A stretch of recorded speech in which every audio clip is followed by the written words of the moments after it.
Hi, players. It's Ashley Adams. I'm here today to talk with you about poker bankroll management.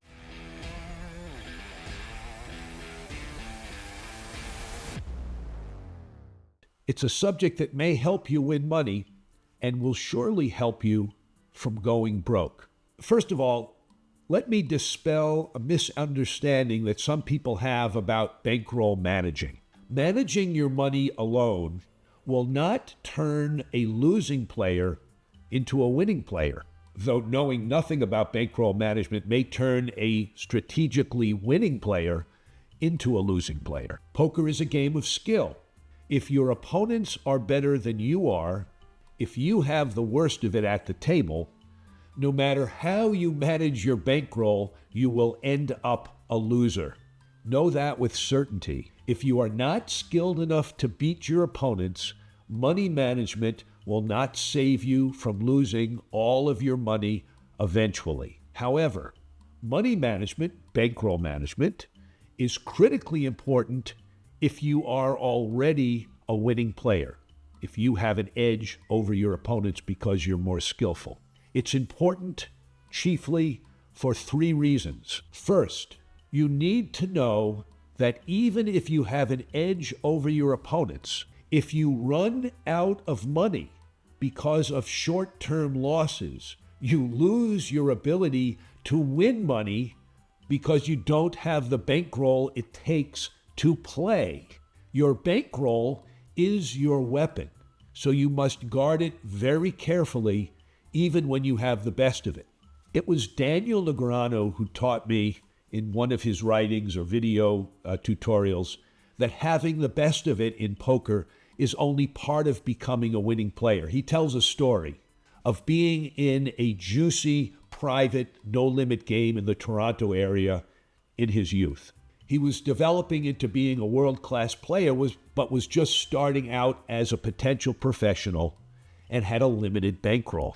He brought it all to this juicy game and encountered a situation when he was playing, when he was certain he was at least a 60-40 favorite over another player. And Daniel got it all in this situation. However, given the vagaries of chance, Daniel lost the hand, even though he was a significant favorite, which happens. And then he was bust. He was broke, and he had no money left with which to continue to play poker, and had to go through the long process of accumulating a bankroll all over again, losing many opportunities to play profitably in the meantime. So recognize that your bankroll is your lifeline. Without money, you can't play poker, so you must guard the bankroll very carefully. Of course, at the lowest level of play, your bankroll may be easy to replace. If you're playing 2 cent, 4 cent online and bust out, you can easily replenish the money you need to enter that game. So you don't have to worry about guarding your bankroll and having a large amount of money in which to play at that level. Perhaps the same is true for you at $1, $2 in a poker room. Coming up with a few $100 to play, $1,000 to play may not be difficult. So generally you want to have 1,000 times the big blind of the game you regularly play. 1 to 2,000 times that big blind. That's 6, 10, 12 buy-ins in a typical game. You don't want to start a session with less than that in reserve.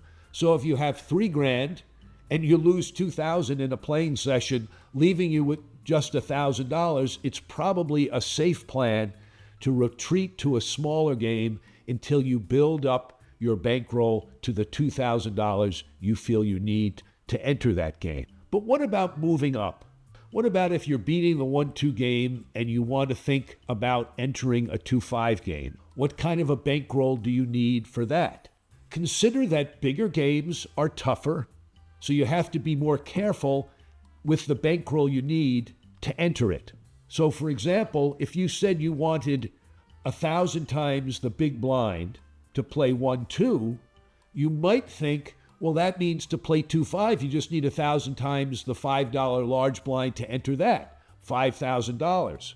But since it's a bigger game with tougher players, and since assembling the money to enter it will be more difficult, you may say, no, I want to have 10,000 or 20,000 before I take a regular stab at the bigger game.